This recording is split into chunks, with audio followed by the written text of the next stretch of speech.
야고보는요, 당시 흩어져 있었던 유대인 출신의 그리스도인들에게 예수님을 믿는 사람은 어떻게 행동하고 어떻게 살아야 되고 우리는 그곳 가운데서 어떻게 견뎌내야 되는지를 이야기했어요. 그리고 그것을 야고보서에 담았어요. 이제 야고보는 그렇게 우리가 시험과 고난이 있을 때 기쁘게 여겨야 되며 그것을 우리가 자랑으로 여기며 의의 면류관을 기대하고 그렇게 살아가는 것이 맞고, 그리고 가만히만 있는 것이 아니라 행하며 살아야 된다, 그냥 실천하는 것이 중요하다라고 얘기하면서 계속해서 이렇게 이야기합니다. 야고보서 2장 1절입니다. 사랑하는 형제 여러분, 여러분은 영광스러운 주 예수 그리스도를 믿는 자들입니다. 그러므로 사람들을 차별해서 대하지 말기를 바랍니다. 뭐라고 합니까? 여러분이 사는 곳 가운데서 그리스도인으로 살아간다면 절대로 해서는 안 되는 게 차별하지 말라는 거예요. 그러면서 이런 말 하는 거예요. 야고보서 2장 8절에서 9절입니다. 모든 법 위에 우선되는 법이 있습니다. 그 법은 성경에 기록되어 있습니다. 내 이웃을 내 몸과 같이 사랑하라.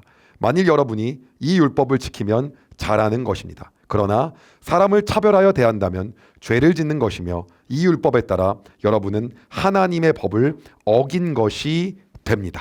가장 중요한 건 뭐냐면 내 이웃을 내 몸과 같이 사랑하라고 하는 거예요. 그래서 차별하면 안 된다는 것을 이야기하는 거예요. 그리고 뭐라고 얘기합니까?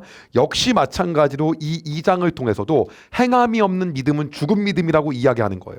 왜냐? 그곳 가운데서 흩어져 있는 그러한 그리스도인들이 들은 것만 많고 배운 것만 많고 귀만 크지 실제 그대로 살지 않게 되면 그 안에서 그리스도인의 영향력이 드러나지 않는다고 본 거예요. 그래서 야고보는 이렇게 말합니다. 어리석은 여러분, 행함이 따르지 않은 믿음은 아무 쓸모도 없는 걸 모르시겠습니까?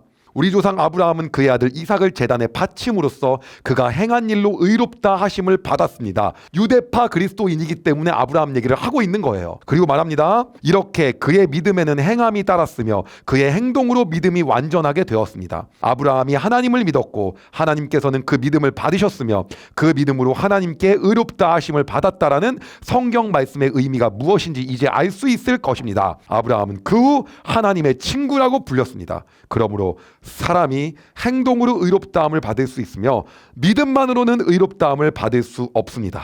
뭐라고 얘기하는 겁니까? 핵심은 이거예요. 만나는 사람들 절대 차별 대우하지 말아라. 당시 로마 문화 자체가 그냥 차별이에요. 돈 있으면 대우해주고 너네는 절대 그렇게 하면 안 된다.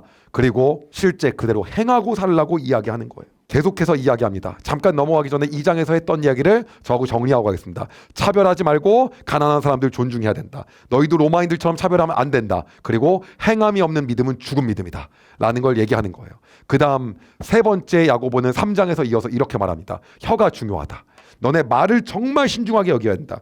그것이 오히려 그리스도를 전하는데 방해가 될 수도 있다. 그래서 야고보서 3장 5절에 이렇게 말합니다. 혀도 마찬가지입니다. 몸 가운데 지극히 작은 부분이지만 큰 일을 행함으로 자랑합니다. 큰 산불도 아주 조그만한 불씨에서 시작하지 않습니까? 혀를 조절하지 못하면 신앙조차 뭐하다는 겁니까? 헛되다는 거예요. 그리고 3장에서는 뭘 얘기하냐면요. 하나님께로부터 오는 지혜가 이것이다 라는 걸 얘기합니다. 왜냐하면 기도하는데 이것도 하나님으로부터 온 건지 아닌지 그러잖아요. 그러니까 하나님으로부터 온 건 이거야 라는 걸 딱 갈라줘요. 그게 어떤 거냐? 첫 번째 성결, 두 번째 평화, 세 번째 양순, 네 번째 즐거움, 다섯 번째 어려움에 빠진 자들을 돕는 것, 여섯 번째 선한 일, 일곱 번째 공평, 여덟 번째 정직이요. 이런 거예요. 이게 바로 어떤 거냐면은 하나님으로부터 오는 지혜라는 거예요. 너네 명심하라는 거예요. 그래서 3장을 제가 한번 정리하겠습니다. 뭐예요? 혀는 작은 지체이지만 강한 영향력을 미치기 때문에 혀를 너희들이 조절해야 된다는 거죠. 그리스도인인데 막말하고 다니면 안 된다는 거예요. 그 말을 정확하게 얘기하는 겁니다. 그러니까 그 당시에 있는 유대인 출신의 그리스도인들이 율법이 아니라 예수 그리스도의 복음으로 살아가는 게 어떤 건지에 대한 지침에 대해 여러 가지 얘가 있는 거예요. 그러니까 이거다라는 걸 알려주는 거야. 그러면서 얘기하는 게 이거예요. 위로부터 오는 지혜는 이거다. 기억해라. 성결이다. 너네 정결한 삶 유지해야 된다. 평화.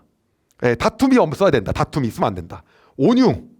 너희들이 할 수 있는 능력이 있음에도 불구하고 그럼에도 불구하고 양보하고. 능력이 없어서 양보하는 게 아니라는 거예요. 할 수 있는 능력이 있지만 그렇게 하지 않고. 그 다음 즐거움.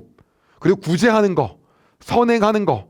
공평하게 하는 거. 저울추 같은 거 정직하게. 이것이 다 위로부터 오는 지혜라는 거예요. 이것이라는 걸 명심해라라는 걸 얘기해 줍니다. 자, 그 다음에 이어서 야고보서는 4장에서 이렇게 이야기하는 거예요. 하나님과 세상을 동시에 섬길 수 없다. 야고보서 4장 4절입니다. 하나님께 충성되지 못한 여러분이요 여러분은 세상을 사랑하는 것이 하나님을 미워하는 것이란 사실을 모르십니까?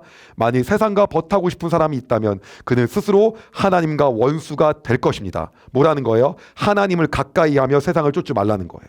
그럼 그게 뭔데요? 그게 어떤 건데? 하나님을 가까이 하면 세상 쫓지 않는 게 뭔데요? 그게 정결한 마음 품는 거. 그게 뭔데요? 하나님 앞에서 낮추는 삶을 사는 거. 야고보서 4장 8절이에요. 하나님께 가까이 나오십시오. 그러면 하나님께서도 여러분을 가까이 하실 것입니다. 여러분은 죄인입니다. 이렇게 마음 갖는 거죠. 그러므로 여러분의 삶 가운데 죄를 깨끗이 씻으십시오. 여러분 하나님과 세상을 동시에 쫓으려고 하고 있습니다. 정결한 마음을 품기 바랍니다. 정결하며 낮추고 겸손하는 거. 이것이 뭐예요? 세상과 벗하지 않는 거예요. 그래서 뭐라고 합니까? 야고보서 4장 10절이에요. 주님 앞에서 스스로 낮추면 주님께서 여러분을 높이실 겁니다. 네가 스스로 높아지려고 하고 자랑하려고 그러고 너 스스로 의롭다고 생각할 수 있고 이 모든 거에서 울고 애통하고 슬퍼하고 잘못됐다고 통곡하라는 거예요. 지금 빨리 회개하라고. 그러면서 이렇게 말해요. 야고보서 4장 9절이에요. 슬퍼하며 울부짖으십시오. 웃음을 울음으로 기쁨을 슬픔으로 바꾸십시오. 이게 그 말입니다. 왜 슬퍼하라는 거지? 이거에 대해서. 하나님께 온전히 맡길 것에 대해서 이야기하는 거예요. 하나님이 원하시면 우리가 그 원하는 일을 해야 한다는 거죠. 자랑할 것도 없고 교만할 것도 없고 낮추는 삶을 사는 것이 세상과 타협하지 않고 사는 거고 세상을 사랑하는 삶을 사는 게 아니라고 얘기하는 거예요. 겸손한 삶이요. 그래서 말하는 겁니다. 야고보서 4장 13절에서 15절이에요. 여러분 가운데 오늘이나 내일 어떤 도시에 가서 1년 동안 그곳에 머물며 사업을 벌려 돈을 벌어보자 라고 말하는 사람들이 있습니다. 하지만 여러분은 내일 일을 알지 못하는 자들입니다. 여러분의 생명은 안개와 같아서 잠깐 보이다가 사라지고 말 것입니다. 그러므로 여러분은 주님께서 원하시면 우리가 살 것이며 이런저런 일을 할 것이다 라고 말해야 합니다. 우리는 그냥 주님이 원하는 대로 한다. 하나님이 원하시는 그 삶을 산다 라고 말하는 게 맞다는 거죠. 이게 세상과 구별될 삶이라는 거예요. 세상과 벗하지 마라. 하나님과 세상을 동시에 섬길 수 없다. 1번이면 나눴지만 사실 이게 같은 겁니다. 그럼 동시에 섬길 수 없는 게 뭔데? 교만하지 말고 하나님께 맡기는 거. 내 일 자랑하지 않는 거. 인생은 안개와 같다고 생각하는 거. 계획한 다음에 내 뜻대로 다 할 수 있다고 생각하지 않는 거. 하나님께 맡기는 거. 이게 뭐라는 겁니까? 세상과 벗하지 않는 거예요. 마지막으로 야고보는 뿔뿔이 흩어져 있는 이 성도들을 향하여 주님 오실 날을 그날을 기대하며 인내하라고 이야기합니다. 그리고 당시 부자들이 어마어마하게 탐욕을 부리고 불의한 권력이 남용되고 하잖아. 이거 다 심판받을 거라고 얘기해요. 그 주의 오실 날을 기대해라. 기다려라. 야고보서 5장 7절에서 8절입니다. 형제 여러분, 주님께서 다시 오실 날을 참고 기다리십시오. 농부는 귀한 추수를 바라고 참고 기다립니다. 그는 또한 이른 비와 늦은 비가 곡식을 촉촉히 적셔주기를 기다립니다. 여러분도 인내심을 갖고 희망을 버리지 마십시오. 주님께서 곧 오실 것입니다. 그리고 말하는 거예요. 어떤 얘기 하냐? 우리의 선지자들도 고난을 겪으면서 오래 참았다. 욥도 마찬가지였다. 그러면서 이렇게 말합니다. 형제 여러분, 주님의 말씀을 전하던 예언자들을 본받으십시오. 그들은 많은 고난을 겪으면서도 오래 참았습니다. 그렇게 참아낸 자들을 우리는 복되다고 말하는 것입니다. 여러분은 욥의 인내에 대해 들었을 것입니다. 모든 고난이 끝난 후 주님은 그에게 복을 주셨습니다. 우리는 주님이 얼마나 자비하시고 선하신 분인지 충분히 알 수 있습니다. 어떤 겁니까? 인내하고 기다리라는 거예요. 마지막으로 야고보는 기도의 능력을 신뢰하며 이제 기도하라고 합니다. 야고보서 5장 15절에서 18절입니다. 믿음을 가지고 하는 기도는 병든 사람을 낫게 할 것입니다. 주님께서 그를 치료해 주실 것입니다. 만일 그가 죄를 지었더라도 그를 용서해 주실 것입니다. 서로 죄를 고백하며 병 낫기를 위해 서로 기도해 주십시오. 의로운 사람이 기도할 때 큰 역사가 일어납니다. 엘리야도 우리와 같은 사람이었습니다. 그가 비가 오지 않기를 간구했더니 3년 반 동안 그 땅에 비가 오지 않았습니다. 그 후 다시 기도하자 하늘에서 비가 쏟아졌고 땅에서 다시 곡식이 자랐습니다. 어떤 얘기하는 겁니까? 기도하라고 얘기하는 거예요. 그래서 5장을 이렇게 정리할 수 있습니다. 고난 중에 인내하라. 그 가운데서도 인내하라.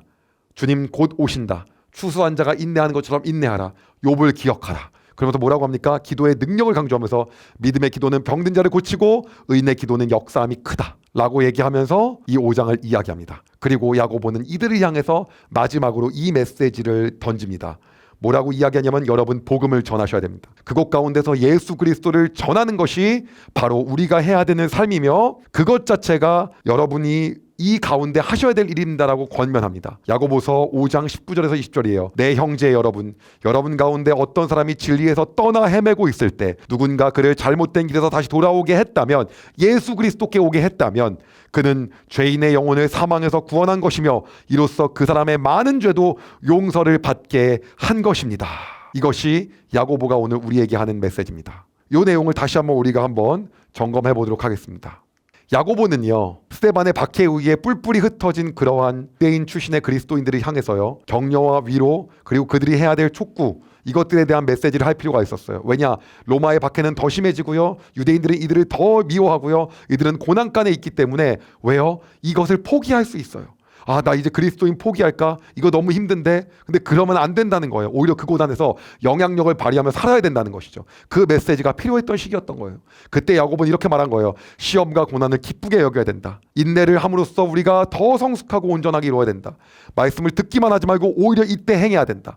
그리고 차별하지 말고 가난한 자를 존중하는 것, 이것이 그리스도인다. 행함이 없는 믿음은 믿음이 아니다. 그리고 뭐라고 합니까? 혀에 대해서, 말에 대해서 우리가 신중하게 해야 된다. 그것이 크리스찬이다. 혀가 강한 영향을 미친다. 하나님으로부터 오는 지혜는 기억해야 될 게 성결과 평화와 온유와 즐거움과 구제와 선행과 공평과 정직이다. 너희들 그렇게 살아야 한다. 이것이 주님께로부터 오는 지혜다. 세상과 버타지 마라. 하나님과 세상 속에 섬길 수 없다. 지금 그 꼬라지 보인다. 그러면 그렇게 버타지 않는 삶은 어떤 건데? 교만하지 말아라. 어디서든지 자신을 낮춰라. 내 일을 자랑하지 마라. 인생은 안개와 같다. 명심해라. 막 자랑하고 다니는 거 그거 아니다. 그러면서 뭐라고 얘기합니까? 고난 중에 인내해라. 그것이 중요하다. 그리고 우리가 해야 될 것은 기도의 능력을 믿고 그 가운데서 기도하는 인생 살아라. 그리고 너희들에게 권면하노니 복음을 전하는 인생을 살아라. 그것이 중요한 거다라고 하면서 야고보서를 씁니다. 여러분, 우리가 한번 이렇게 생각하고 싶습니다. 오늘 사는 우리에게 누군가 이러한 편지를 보냈습니다. 예수 믿는 거 힘드신가요? 그러나 그 가운데서 인내하십시오. 그것을 기쁘게 여기십시오. 혹시 그것들로 인하여 어려움이 있습니까? 어려움이 있으라도 참고 견디십시오. 주님이 곧 오십니다. 누군가 그런 편지를 써줬어요. 기도의 능력을 믿으십시오. 그리고 끝까지 기도하십시오. 누군가 차별하지 말고 대하십시오. 날마다 성결하게 하시고 온유하시고 즐겁고 정직하고 공평하며 선행을 베풀고 구제하십시오. 여러분, 어떻게 반응하시겠습니까? 이 당시에는요, 누군가에게 들을 설교도 없었어요. 근데 우리는요, 유튜브만 키면 누가 계속 얘기해줘요. 현수원 TV도 얘기하고 있고 계속 야고보서가 계속 나와. 근데 오늘날을 사는 우리들은 어떻게 사냐는 거죠. 이들에게는 이 메시지가 너무 필요할 때였어요. 우리는 그 메시지를 계속해서 받고 살고 있습니다. 중요한 것은 무엇입니까? 야고보가 이야기한 것처럼 이제는 우리가 행해야 되는 거예요. 뭐 하는 겁니까? 액션을 해야 되는 거예요. 믿음만으로 의롭게 되는 것이 아니라 뭐예요? 행하지 않으면 믿음이 아니라고 이야기한 것처럼 우리 안에서 실천에 옮겨야 된다는 거죠. 주님이 주신 그 사명과 소명과 우리 안에 주었던 것들을 우리가 뭐예요? 다시금 끄집어내서 그렇게 살아야 된다는 겁니다. 오늘 여러분이 이 메시지를 통해서 야고보에게 편지를 받았다고 생각하고 여러분 마음 가운데 주님이 주신 그것들을 다시 일으켜서 그대로 사는 인생 되시기를 소망합니다. 제가 기도하겠습니다. 주님, 스데반의 순교 이후 많은 사람들이 뿔뿔이 흩어지고 여러 곳에서 유대의 지도자들의 박해가 있었고 로마의 박해가 있었지만 야고보는 그들을 격려하기 위하여 실천적 메시지를 전달하였습니다. 헤롯 아그리빠 역시 그리스도인들을 핍박하였지만 그 상황에서도 야고보는 떨어져 있는 성도들을 향해 어떻게 살아야 할지를 이야기하였습니다. 이제 오늘 우리가 이 편지를 받았습니다. 주님, 우리도 주님 주신 말씀을 말씀으로 끝내지 않고 실천하며 행하며 사는 인생 되게 하여 주시옵소서. 그리하여 우리의 모든 삶을 통하여 행함이 나타나고 삶이 나타나는 인생 되게 하여 주시옵소서. 우리의 삶을 통하여 역사하실 주님을 찬양하며 예수님의 이름으로 기도드립니다. 아멘. 여러분, 은혜 많이 받으셨나요? 이 영상을 통해 더 많은 사람들에게 하나님의 은혜를 공유하길 원하신다면 여러분의 구독과 좋아요가 꼭 필요합니다. 오늘도 여러분의 삶에 하나님의 은혜가 가득하길 진심으로 소망합니다.